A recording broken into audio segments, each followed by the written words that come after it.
Jadi meresahkan masyarakat Aceh Besar hari ini dan juga seluruh masyarakat Aceh menyangkut dengan masalah gas LPG 3 kilo.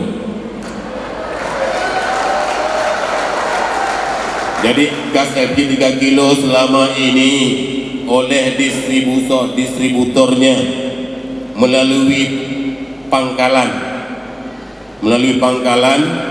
mereka mendistribusinya secara cukup, tapi ketika tiba di pangkalan dia menjual setengah dengan harga pasar, sedangkan setengahnya dibagi-bagikan kepada masyarakat.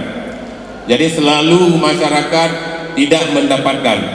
Hari ini masyarakat di Aceh Besar sebahagian petani, sebahagian nelayan, sebahagian berkebun dan sebagainya. Hari ini oleh pangkalan membagikan gas subsidi 3 kilo.